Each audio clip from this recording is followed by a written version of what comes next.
नमस्कार, मैं शंभू कुमार सिंह और आप देख रहे हैं नेशनल दस्तक। मुझे नहीं पता टीवी अखबार ने ये खबर दिखाई कि नहीं, लेकिन देश की राजधानी दिल्ली में आज वोट चोरी को लेकर एक महारैली का आयोजन हुआ। कांग्रेस अब बैकफुट पर नहीं, फ्रंट फुट पर बैटिंग कर रही है। राहुल गांधी ने साफ साफ कहा है कि वोट चोरी हो रहा है। प्रियंका गांधी, खड़गे और राहुल गांधी ने तीनों ने रैली को संबोधित किया। पूरा रामलीला मैदान भरा हुआ था। ये बात है कि सबसे बड़ी रैली थी, पूरा रामलीला मैदान भरा हुआ था। वहीं प्रियंका गांधी की बात करें तो उनके तेवर बहुत तीखे थे, राहुल गांधी के भी तेवर तीखे थे। राहुल गांधी ने कहा कि अगर कोई सोच रहा है कि वो वोट चोरी करके बच जाएगा तो हम ऐसा होने नहीं देंगे। ये सुनिए, मैं एक एक करके सारी वीडियो सुनाने की कोशिश करूंगा आपको। उनके पास सत्ता है, वो वोट चोरी करते हैं। देखिए, आपके सामने पड़ा है, वो वोट चोरी करते हैं। 10,000 रुपए चुनाव के समय, चुनाव हो रहा है, 10,000 रुपए वो देते हैं। उनके इलेक्शन कमिश्नर हैं, जिनके नाम अभी प्रियंका जी ने लिए, मैं भी ले लेता हूं। Gyanesh Kumar, doctor Sukhbir Singh Sandhu, doctor Vivek Joshi. याद रखिए, ज्ञानेश कुमार, सुखबीर सिंह सांधू, विवेक जोशी। ये जो सत्य और असत्य की लड़ाई हो रही है, इलेक्शन कमीशन बीजेपी के सरकार के साथ मिलकर काम कर रहा है और इनको जितनी भी इम्यूनिटी देनी है दे दो। नरेंद्र मोदी जी ने इलेक्शन कमिश्नर्स के लिए कानून बदला, नया कानून लाए, कहा कि इलेक्शन कमिश्नर कुछ भी करे उन पर एक्शन नहीं लिया जा सकता है, उन पर कार्रवाई नहीं ली जा सकती है। मैं स्टेज से आपको कह रहा हूं, कांग्रेस पार्टी आपको कह रही है, आप मत भूलिए, आप हिंदुस्तान के इलेक्शन कमिश्नर हो, आप नरेंद्र मोदी के इलेक्शन कमिश्नर नहीं हो। और हम आपको साफ कह रहे हैं, ये जो कानून बना है, आपकी रक्षा करने के लिए कानून बना है। इस कानून को हम बदलेंगे, रेट्रोएक्टिवली बदलेंगे और आपके खिलाफ एक्शन लेंगे, क्योंकि हम सच्चाई की लड़ाई लड़ रहे हैं। तो ये बड़ी बात कही है राहुल गांधी ने। वो कई बार पहले भी कह चुके हैं कि जैसे ही हमारी सरकार आएगी हम इस कानून को बदलेंगे। दरअसल केंद्र सरकार ने एक कानून पारित कर दिया है कि चुनाव आयोग के खिलाफ मरने के बाद, उनके परिवार के खिलाफ, जिंदा रहते हुए, रिटायरमेंट के बाद कोई कार्रवाई नहीं हो सकती है। इतना बड़ा जो उनको दिया गया है, इम्यून दिया गया है, वो सबसे ज्यादा खतरनाक है और इसीलिए मैं इसके खिलाफ लड़ूंगा। प्रियंका गांधी ने कहा कि अगर बीजेपी में दम है तो वो बिना बैलेट के, बिना ईवीएम के चुनाव करा के दिखाएं। मैं आपको वो बयान भी सुनाता हूं, सुनिए। मैं चुनौती देती हूं, एक सही चुनाव लड़ लें, बैलेट पे लड़ लें, तो ये खुद जानते हैं कि कभी नहीं जीत पाएंगे। तो ये बड़ी खबरें हैं और उसके बाद सोचिए, ये तमाम खबरें हैं जो आज सोशल मीडिया पर वायरल है। और चुनाव आयोग को लेकर आज वोट चोर रैली में चुनाव आयोग को लेकर खड़गे ने भी बड़ा हमला बोला। खड़गे ने कहा कि मेरे बेटे का ऑपरेशन हो रहा है, 8 घंटा ऑपरेशन चला है। लोगों ने कहा कि आपको बेटे के पास होना चाहिए, लेकिन मैंने तय किया कि इस देश के 140 करोड़ लोगों के अधिकार का मामला है और मैं इस रैली में आऊंगा। मेरा बेटे का 8 घंटे का ऑपरेशन था परसों। तब मैंने सोचा, अरे 8 घंटे का ऑपरेशन है। मेरी पत्नी मुझे फोन की, घर के 3-4 लोग फोन किए कि ये बड़ा ऑपरेशन है, आपको आना चाहिए। तो मैंने उनको बोला ठीक है।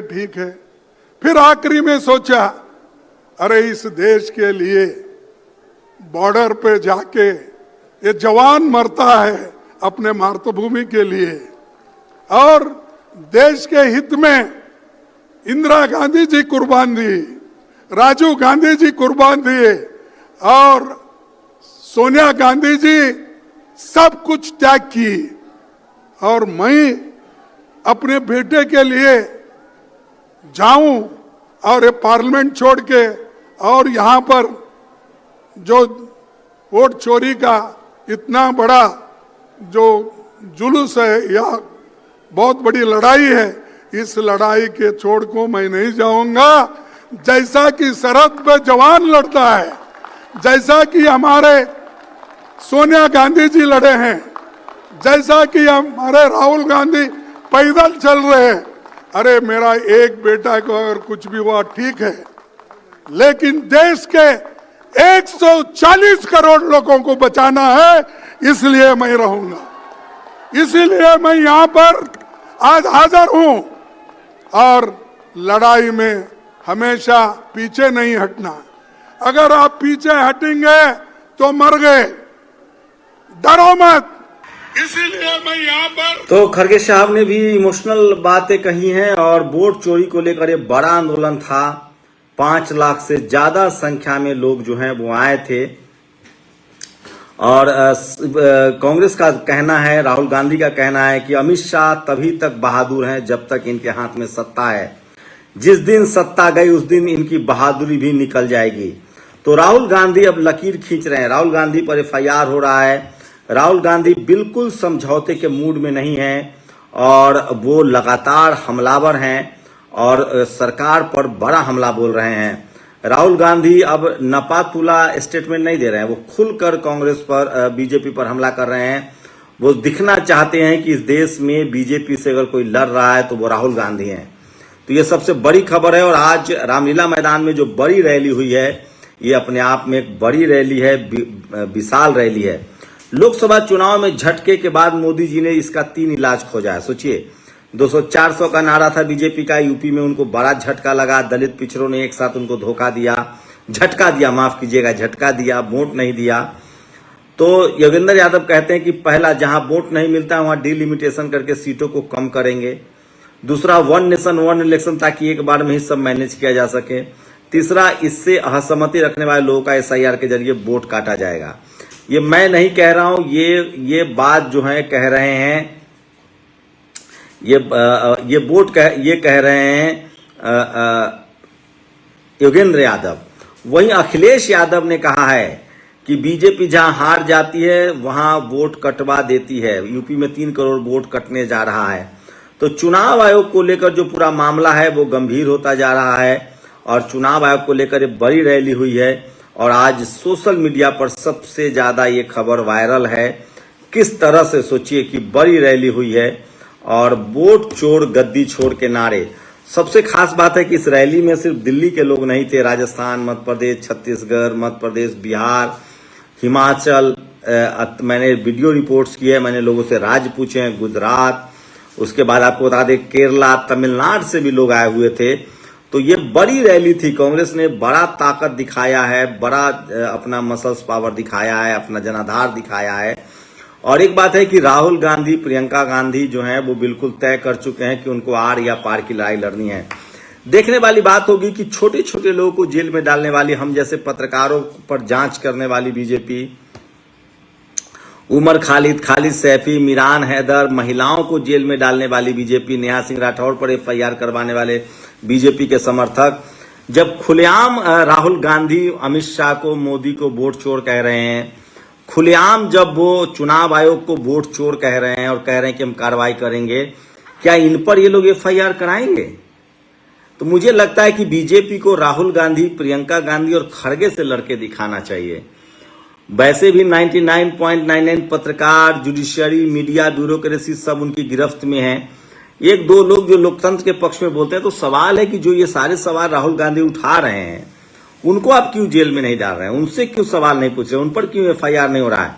और हम लोग जो उस खबर को बता रहे हैं उस पर आप FIR कर रहे हैं, उस पर आप जेल में डाल रहे हैं। तो बीजेपी की सिर्फ कमजोरों को शिकार करती है, कमजोर लोगों को निशाना बनाती है। क्या बीजेपी कांग्रेस से नहीं लड़ सकती है?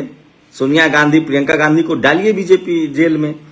अखिलेश यादव बोल रहे हैं उनको डालिए बीजेपी जेल में। तेजस्वी यादव को डालिए जेल में, लालू प्रसाद यादव को डालिए जेल में, तब मानेंगे ना।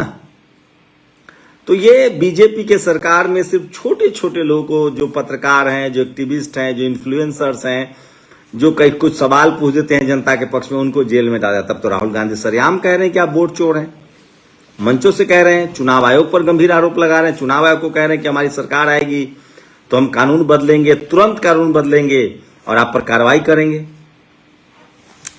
तो ये तमाम बड़ी खबर थी। आज की सबसे बड़ी खबर है कि चुनाव आयोग को लेकर आज बड़ा मैसिव प्रोटेस्ट हुआ है और इससे पता चलता है कि किस तरह से चुनाव वोट चोर का मुद्दा जो है वो एक बड़ा मुद्दा बन गया है और विपक्ष इसे बड़ा मुद्दा बना रहा है।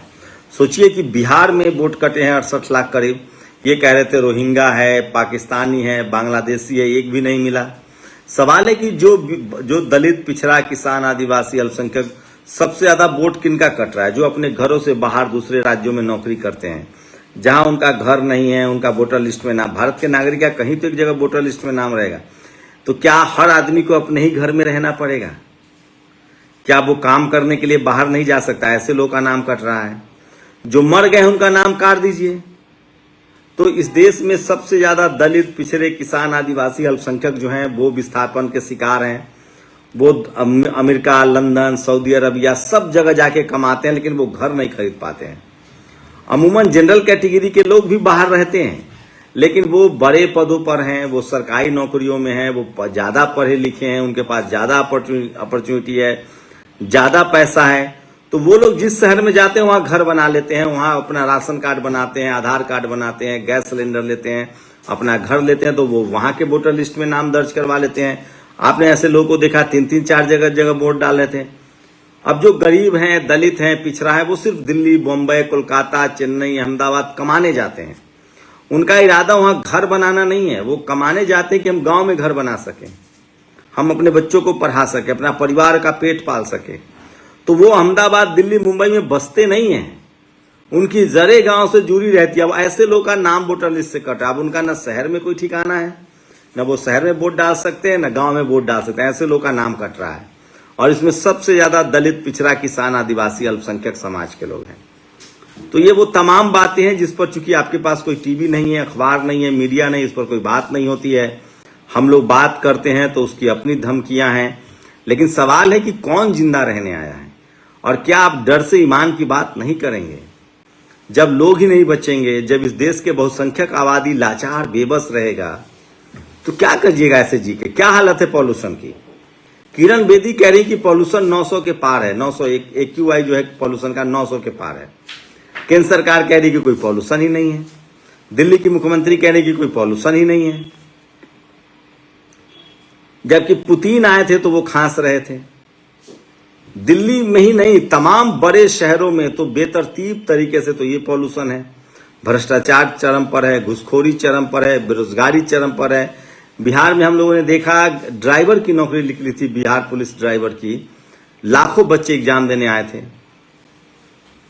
तो वोट चोरी जो है वो बड़ा मुद्दा बन चुका है, राष्ट्रीय मुद्दा बन चुका है और आज उसी को लेकर देश की राजधानी दिल्ली में बड़ा आंदोलन था। एक बात तो तय है कि राहुल गांधी, प्रियंका गांधी और खड़गे, ये तीनों लगातार बीजेपी पर हमलावर हैं।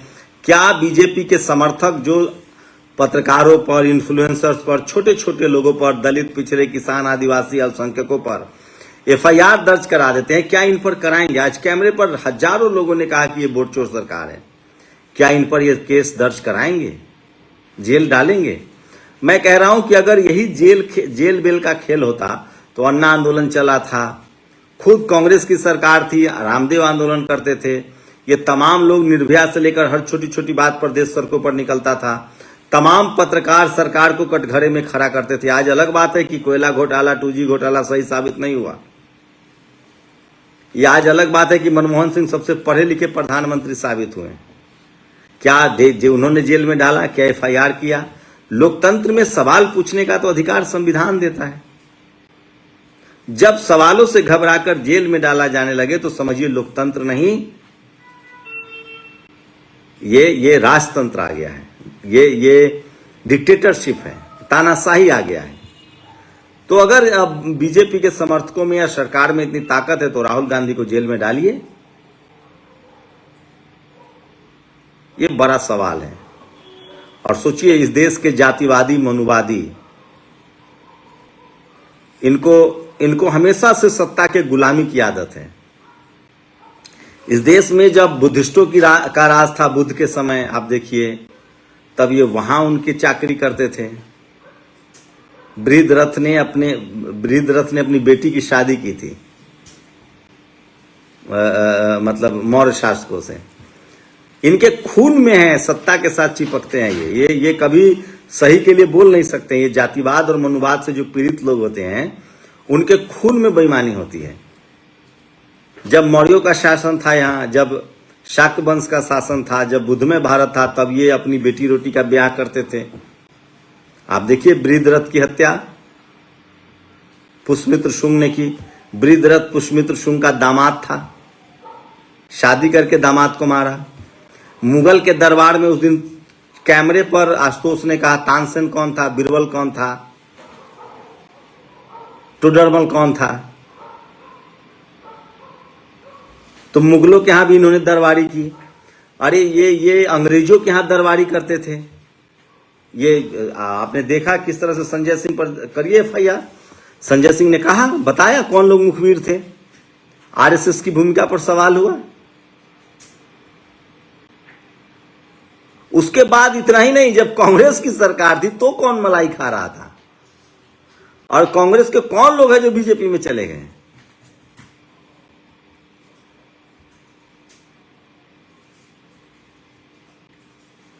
तो कुछ लोगों को सत्य न्याय से मतलब नहीं होता है, वो सिर्फ दलाली करते हैं, सत्ता के साथ रहते हैं, और ऐसे ही लोग इतिहास के कूड़े में डाले जाते हैं। इसलिए बाबा साहब ने कहा है, जिंदगी लंबी नहीं शानदार होनी चाहिए। आप रहे न रहे, दुनिया आपको याद करे और सम्मान से सर झुकाए। फुले, पेरियार, अंबेडकर, रविदास महाराज, कबीर, अयंकली, गाडगे, नारायणा गुरु, मान्यवर कांसी राम साहब, जगदेव बाबू, जननायक कर्पूरी ठाकुर, है किसी की हैसियत कि उनके खिलाफ कुछ बोल दे? लेकिन सोचिए, उन्होंने कितने संघर्ष किए, कितनी लंबी लड़ाई लड़ी है।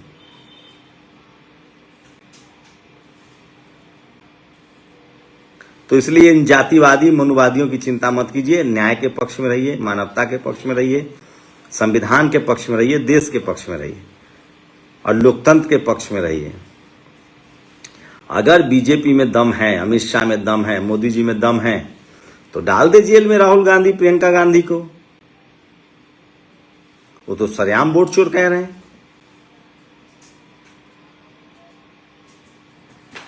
शुक्रिया।